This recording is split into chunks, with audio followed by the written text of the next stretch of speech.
Jogo minha Bíblia, muito quero aprender. Vou contente para a escola dominical. Saúdo a todos os internautas, professores, professoras, com a doce e gloriosa paz de nosso Senhor e Salvador Jesus Cristo. Hoje nós já estamos na lição de número 10, onde nós vamos estar estudando sobre a solicitude da vida. Antes de entrar na lição, é preciso que nós possamos compreender o que é solicitude. Diferença aí entre solicitude, ansiedade, para que nós possamos estar entendendo a aula de hoje. Então, professores e professoras, é bom aí antes de começar a aula tentar mostrar para o internauta o que é solicitude, porque a nossa aula entra muito em ansiedade, né, preocupações, e às vezes pode ser que o aluno não vai entender o que é solicitude. Então eu estou trazendo algumas diferenças aí para que nós possamos estar vendo, né? Solicitude, solitude. Então na solitude é um isolamento voluntário quando estamos a sós, que conseguimos entrar em contato com o nosso mundo interno e com o cuidado de Deus. Na solicitude nós temos também aquele desejo de ajudar aos outros, né? Essas são palavras aí, professores e professoras, fáceis de fazermos confusão.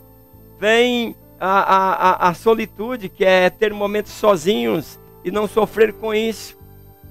Na solitude é não ter a necessidade constante de ter uma pessoa por perto e saber viver em paz interna. Então é a partir do momento de solitude que temos a oportunidade de pensar sobre os erros e acertos na busca por coisas espirituais ou coisas materiais. Então quando estamos sozinhos podemos refletir, e é aí que nós vamos fazer uma reflexão, né, para enriquecer a percepção do que pode ser aprimorado e do que não deve ser continuado. Vamos para a introdução. A introdução ela diz o seguinte: vamos aprender nesta lição sobre conselhos divinos que nos instrui a confiarmos em Deus. Então é isso que nós vamos estar estudando. Deus, né?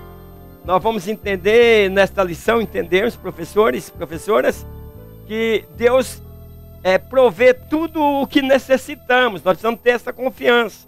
Então, no decorrer desta aula, nós vamos estar tratando sobre preocupações excessivas. Então, no primeiro ponto desta aula, eu vou ensinar que confiar em Deus é a arma contra a ansiedade e que combate aí a ansiedade. Então vamos confiar. Muitas pessoas ansiosas, está faltando aí confiar em Deus. Eu quero agradecer de coração aos internautas, pedir para vocês compartilhem, façam seus comentários, isso ajuda bastante o professor, dá ânimo, né? Produz motivação. O professor também precisa estar motivado. E quero mandar um grande abraço para o meu grande amigo Vini Galiano. Ele disse: hoje devemos tomar cuidado para quem vamos contar nossos sonhos e projetos. Ele está falando a respeito de nós estarmos a sós, muitas vezes, conversando com Deus e não está revelando aí nosso projeto, que alguém pode ir lá e tentar fazer antes de nós. O presbítero Mateus Ferreira, ele é de Goianópolis, Goiás. Ele diz: a paz do Senhor. Sua aula é uma bênção. Deus sempre que ilumine o Senhor. Deus te abençoe, querido irmão Mateus Ferreira. Eduardo Castro, ele disse: muita gente não vive o que prega. É verdade, Eduardo. Marcelo Honorato, de Vila União do Alto Alegre, município de Alto Paraíso, Rondônia. Ele fala que essa lição promete, né? Pois fala de um assunto de muita importância, de como orar corretamente, né? E aí ele diz que Deus continue te abençoando. Obrigado, Marcelo Honorato.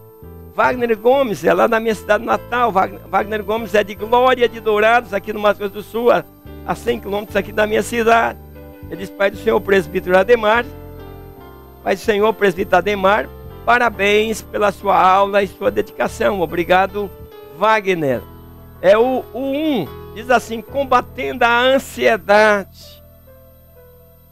O alvo principal dos princípios ensinados por Jesus Cristo é mostrar que a ansiedade é desnecessária. Nessa lição nós vamos estar compreendendo isso. O desejo de realizar, atrelado a uma insegurança do que vai acontecer no dia de amanhã, pode desequilibrar.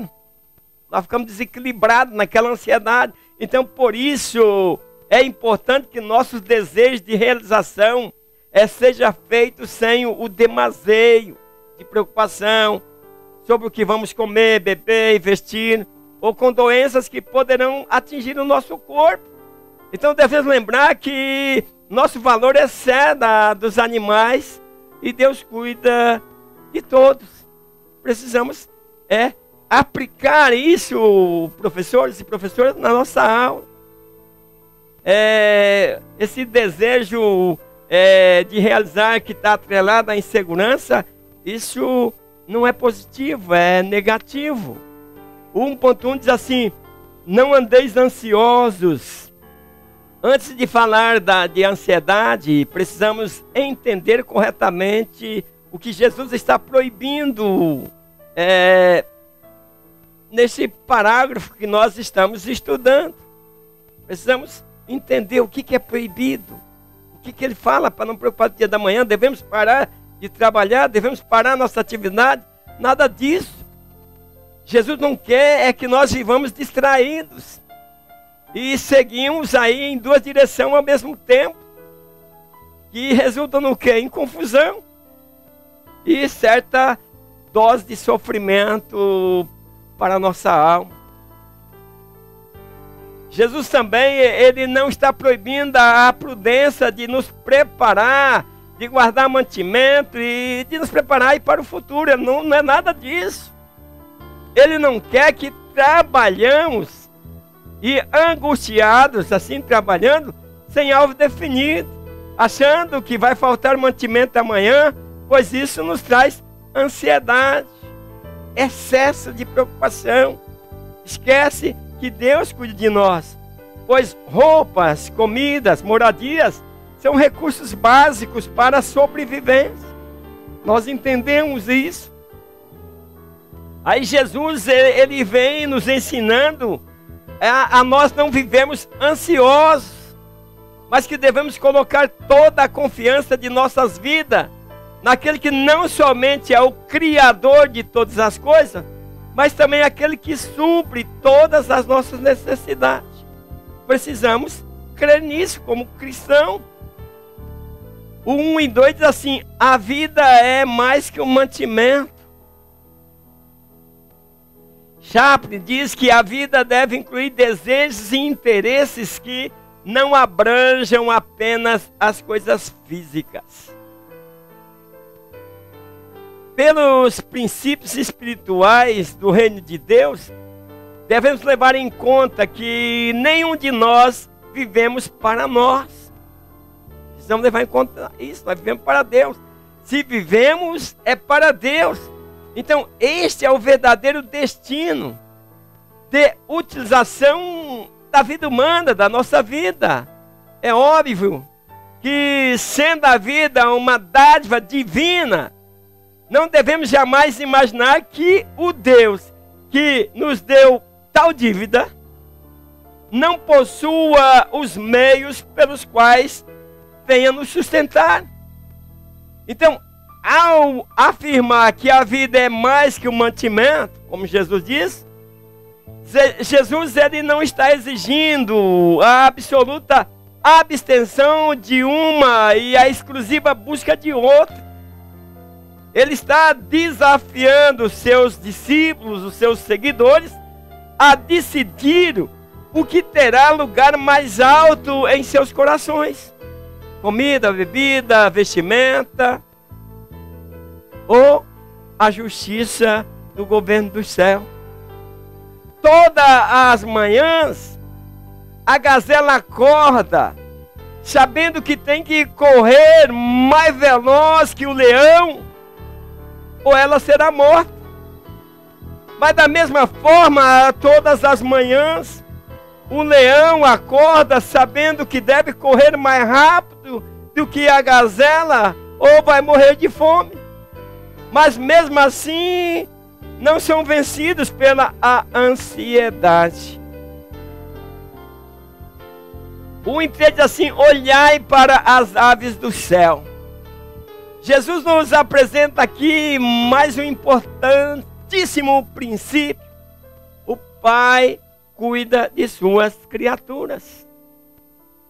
No Sermão da Montanha, Jesus fez algumas ilustrações como exemplo acerca do porquê não devemos nos preocupar. As aves não produzem, ela não cuida da terra, nem guarda em celeiros, como o ser humano faz. Mas elas recebem gratuitamente o alimento que necessitam. Não existe promessa de vida eterna para as aves. Elas não têm essa esperança. Você já encontrou alguma ave preocupada? Toda manhã, como um relógio, elas acordam e cantam livremente. Você pode ver que as aves estão bem. Elas estão cantando. Embora há perigos pelo ar, o gavião, a águia, são perigos constantes. Há perigo no chão, há perigo no ar. Mas elas não estão com ansiedade. Então, isso quer dizer que você pode ficar bem. Isso não significa que as aves não precisam sair em busca de sua comida. O cardápio das aves é diferente.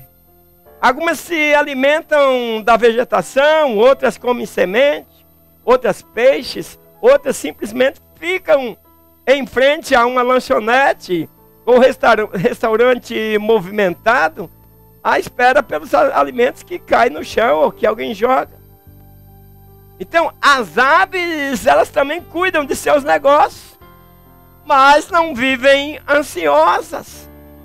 É por isso que Jesus está dizendo: olha para as aves, olha para o lírio. Jesus não está ordenando que ficamos esperando cair do céu a nossa provisão. Não estamos saindo do Egito e entrando no deserto, onde não tem pão e o maná caiu. Nós temos que buscar a busca deles. Ele não está encorajando para que nós sejamos preguiçosos. E ele também não está contra o que nós esforçamos em trabalhar para suprir as necessidades da vida. Nada disso, vamos entender. Ele quer simplesmente que não vivemos ansiosos. Quanta gente precisando de psicólogo, entrando em depressão por causa da ansiedade da vida. O 2 diz assim: a ansiedade para nada é proveitosa. O único efeito que a necessidade pode produzir em nossas vidas é torná-la inoperante e negativa.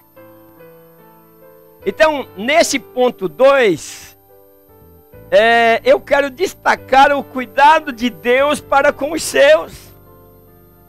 Devemos confiar em Deus e saber, crer que Ele foi preparar moradas eternas para nós. Coloca isso para os seus alunos, professores e professoras. Isso que agora vamos entrar no ponto 2, a importância que vamos trazer aí para o nosso estudo. Então, ele aí provendo que tudo é passageiro, né? Imagina o que ele fará para que o que é eterno. Então, Deus, vai nos sustentar enquanto vivemos. Precisamos crer nisso, nestas verdades. O 2:1 diz assim: a vida não permite acréscimos mesmo com todos os cuidados que venhamos ter com a vida, ela em nada pode ser acrescentada ao tempo. Não é dia, tá? Ao tempo. E nós precisamos estar preparados para isso. Então o plano de Deus é inalterável, baseado na medida de um côvado. Ele estava dizendo que ninguém pode esticar a vida um pouco mais. Então não devemos ficar ansiosos, pois a ansiedade nada acrescenta. Não produz resultados positivos. E entenda isso. Pessoas que estão entrando em depressão, que estão ansiosos aí. Jesus quer que não vivamos a ansiedade de Marta, preocupada ali com os fazeres, buscando ajuda. Não é isso que ele quer. Era a hora oportuna de ouvir Jesus. E Marta aí deixou de escolher a melhor parte. E nós precisamos discernir isso para que nós possamos escolher a melhor parte. Coloca isso para os seus alunos. Então não faz sentido gastar nossas energias e sobrecarregar nossas emoções quando já fizemos tudo o que está dentro de nosso controle. Está dentro do controle? Vamos devagar. Tem um ditado que diz assim: devagar com andor que o santo é de barro, se cair quebra. O 2.2 diz assim: a ansiedade é cega. Pessoas ansiosas são incapazes de enxergar as lições que a própria natureza oferece. Jesus apresenta aí os lírios e a erva do campo, em comparação com o vestuário humano. Veja que nós, quando compramos uma casa ou vamos fazer uma casa, nós preocupamos em fazer o jardim, porque vem belas flores. Quem fez essas belas flores? Quem deu essa vestimenta, né, a essas árvores, né, a essas árvores ornamentais que nós plantamos em nosso quintal, ou colocamos até dentro da nossa casa? Foi Deus. Então ele fala da beleza das flores, que está além da capacidade humana. Não há como imitar. Então vejamos o cuidado e o tempo dedicado a uma pequenina flor. Se Deus dá beleza a uma flor, que ela é de vida curta, Ele não devotará maior cuidado a seus filhos que lhe amam, que clamam pelo seu nome? Então o 2.3 diz assim: a ansiedade é incrédula. Ao dizer que seus discípulos são homens de pequena fé, Jesus aponta uma deficiência na fé, deficiência na confiança. Então, argumentando, Jesus afirma que a ansiedade, que nós vamos falando desde do início, é característica dos pagãos e não de quem conhece a Deus, como Deus é. Então falta fé. Quando você está ansioso, o que eu vou fazer amanhã, o que eu vou fazer, qual a saída? Está faltando confiança em Deus. Isso é para os que não têm Deus. É isso, professores, internauta, que Jesus está explicando. Então esta desconfiança é compreensível em um pagão, em uma pessoa que não serve a Deus, que acredita em Deus feito de barra, em Deus egoísta. Porém, não é aceitável que nós que aprendemos a chamar Deus de Pai, tenhamos esta mesma desconfiança. Jesus está mostrando aqui que deve haver uma diferença entre os discípulos do reino de Deus e aqueles que não servem a Deus, isto é, os pagãos. O 3 diz assim: vencendo a ansiedade. Jesus falou acerca de importantes princípios com os quais podemos eliminar a preocupação de nossas vidas.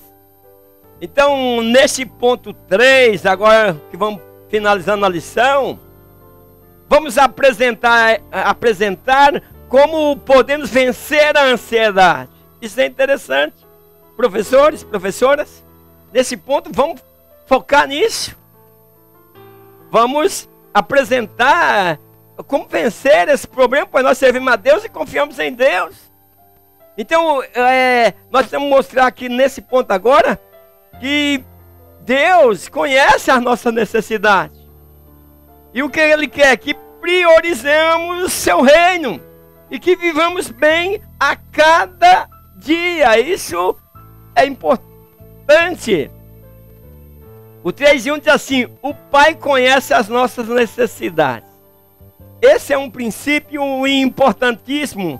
Se Deus sabe de tudo o que necessitamos, não existe motivos para um viver ansioso de nossa parte. Jesus falou isso em Mateus 6:32b. Nosso Pai Celestial bem sabe de tudo que necessitamos.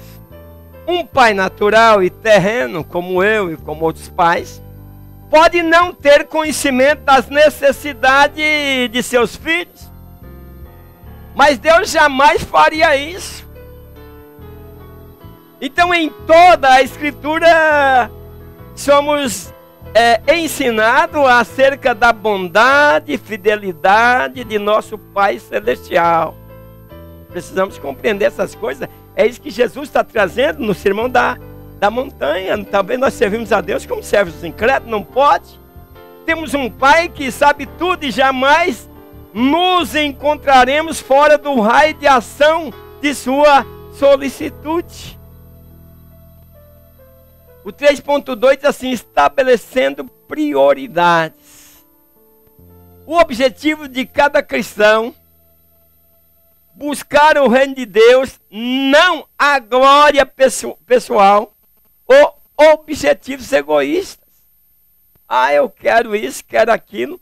Coisa que está mais dentro do egoísta do que da necessidade.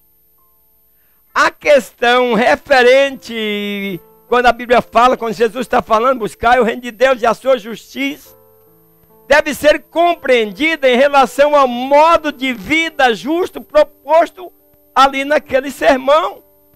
A convicção de Jesus é que quando Deus se torna o poder dominante de nossas vidas, toda a ansiedade vai desaparecer. A busca do reino de Deus e de sua justiça garante por si mesmo o recebimento daquilo de que precisamos para as nossas necessidades. Precisamos compreender isso. Quando o Filho de Deus faz da busca das coisas materiais o alvo de sua vida, ao ponto de ser por elas escravizado, sua vida está fora do centro. Muitas vezes nós buscamos, porque não sei que eu também já fiz isso, buscar para chegar a um determinado ponto, pagamos um preço alto e corramos desesperadamente, escravizados em busca de tal coisa. Então, por isso, Jesus está nos ensinando: tenha controle. O céu é mais importante. O 3:3 diz assim: basta cada dia o seu mal. Nesse último princípio, Jesus nos afirma como a preocupação pode ser derrotada quando aprendemos a arte de viver um dia de cada vez. É interessante. Jesus recomenda a cada filho seu que enfrente cada dia sem preocupar-se com o dia de amanhã. Poderá não acontecer. Então, diante da incerteza de nossa vida, é melhor aproveitar bem o dia de hoje. Vamos viver o hoje. É isso que Jesus está dizendo: viva o hoje. O amanhã não te pertence. Então, aquilo que nós nos preocupamos hoje pode nem chegar a acontecer amanhã. Talvez não aconteça, ou traga prejuízo. Quantas vezes sonhamos alto, e aí, o que acontece? Temos prejuízos. Por quê? Às vezes fizemos um alto investimento e deu de água abaixo, ou melhor, deu errado.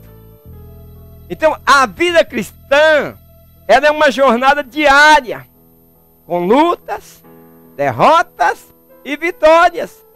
Não existe reservas para o futuro, entenda isso. Nós não temos poder sobre isso. Toda a ansiedade sobre o que amanhã vai nos trazer não vai mudar os acontecimentos. pois o amanhã trará as suas próprias preocupações. Os cuidados de hoje são suficientes. Portanto, deixemos que Deus cuide deles, cuide aí do nosso problema. Entrega ao Senhor o teu problema. Ele vai te socorrer, Ele vai te abençoar. Então o Senhor conhece as nossas necessidades. Então o que Ele está dizendo aqui, o que Jesus está ensinando aí no sermão do monte, o que Ele está ordenando, Ele está dizendo o seguinte: priorize o reino em primeiro lugar. Viva bem cada dia.